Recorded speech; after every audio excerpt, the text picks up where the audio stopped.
राधे राधे दोस्तों। तो चलिए आज हम आपको दर्शन कराते हैं खाटू श्याम दिल्ली धाम। तो ये हमारा एंट्री गेट है, यहाँ से हमने एंट्री की थी। वैसे लाइन तो हमारी रोड से ही लगी थी क्योंकि संडे का दिन था और ऊपर से था मौनिया अमावस्या, तो बहुत ज़्यादा रश था। तो ये हमारा एंट्री गेट पे ये 2100 किलो अष्टधातु से बना चरण चिन्ह है। देख सकते हैं कितना बड़ा सा है और बिल्कुल फ्लावर इसमें लगे हुए हैं। तो ये एंट्री गेट पे ही है और यहाँ से होते हुए हम अंदर जाएंगे। तो सबसे पहले पंडित जी ने कहा कि ये जो पैसे हैं उसको अंदर देने को, तो यहाँ उनकी थोड़ी सी मदद किया हमने, पैसे उन तक हमने पहुँचाए एक एक करके। काफ़ी पैसे थे और मैं गई थी वहाँ अपनी बहन के साथ। अचानक से हमारा प्लान बन गया वो खाटू श्याम का दर्शन करने का, तो निकल पड़े। वैसे हमें आइडिया नहीं था कि इतना रश होगा वहाँ। दिन तो अच्छा था, मौसम भी अच्छा था, तो हम लोग निकल पड़े। और ये देखिए ये सब ऐसे ना गलियारे लंबे लंबे से बने हुए थे। ये आप देख सकते हैं कितना रश है। 2 लाइनों में हम लोग खड़े थे और काफ़ी मतलब 5 घंटे लग गए हमें लाइन में लगे। आप समझ सकते हैं, सिर्फ लाइन में हम लोग 5 घंटे लगे, तब जाके हमें दर्शन हुए खाटू श्याम जी के। लेकिन दर्शन हो गए बहुत ही अच्छे से, वहाँ बिल्कुल भी रश नहीं था। वहाँ आराम से हमने दर्शन किया और भगवान जी से बहुत सारी प्रार्थनाएं की। तो ये हम लोग जब जा रहे थे गलियारे में तो बहुत सारी चीज़ें देखते हुए गए।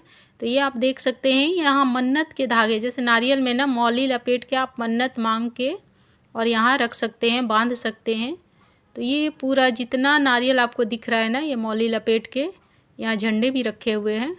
तो अंदर से जाके आप यहाँ रख सकते हैं नारियल अपनी मन्नत मांग के। और बहुत सारे रखे हुए थे, बहुत ही ज़्यादा नारियल थे, यानी लोगों के बहुत मन्नत होंगे जो सबने मांगे हैं और यहाँ रखे हैं। तो ये आप भी जब कभी जाएं और आपकी कोई मन्नत हो तो आप यहाँ मौली रख के नारियल में बांध के लपेट के और यहाँ रख सकते हैं।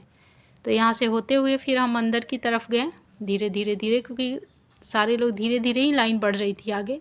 मतलब मैं जब यहाँ लाइन में लगी हुई थी ना तो मुझे वैष्णो देवी की याद आ रही थी। वैष्णो देवी में भी हम लोग ऐसे ही लाइन में घंटों लगे हुए थे और ठंड का समय था यही, तो वैसे ही फील हो रहा था। लेकिन अच्छा था, भगवान के दर्शन में थोड़ा सा पेशेंस तो रखना ही पड़ता है। तो यहाँ से होते हुए हमें बहुत सारी प्रतिमाएँ, बहुत सारे भगवान जी के दर्शन होते हुए हम लोग खाटू श्याम तक पहुँचे।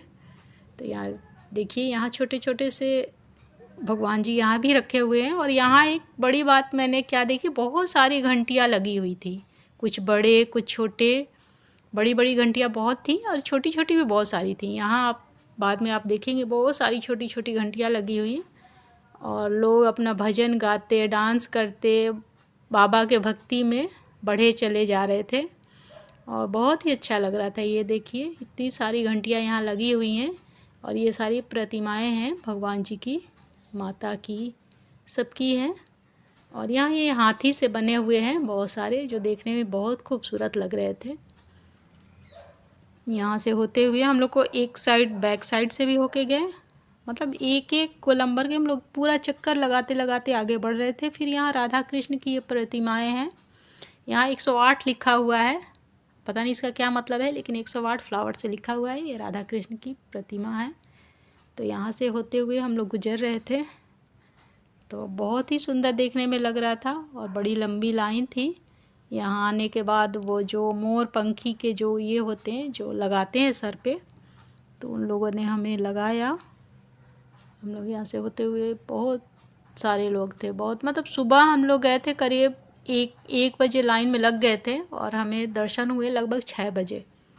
इतनी लंबी लाइन आप समझ सकते हैं कि तब कितनी लंबी लाइन होगी, लेकिन फिर भी ठीक है, भगवान के दर्शन हो गए अच्छे से, तो कोई बात नहीं। तो यहाँ से होते हुए यहाँ देखिए ये भी राधा कृष्ण ही है शायद, इनके भी दर्शन करते हुए हम लोग आगे बढ़े। भगवान जी ने हमें दर्शन दिया। तो शाम के सामने से हमें वीडियो बनाने की इजाज़त नहीं थी, तो वीडियो हमारा अब यहीं पे एंड होगा। अगर हमारी वीडियो अच्छी लगी आपको तो इसको ढेर सारा प्यार देंगे। तो अपना वीडियो यहीं बंद करते हैं। लेकिन यहाँ से दर्शन हो रहे हैं, मैंने दूर से रिकॉर्ड किया है, अब जूम करके यहाँ से दर्शन कर सकते हैं।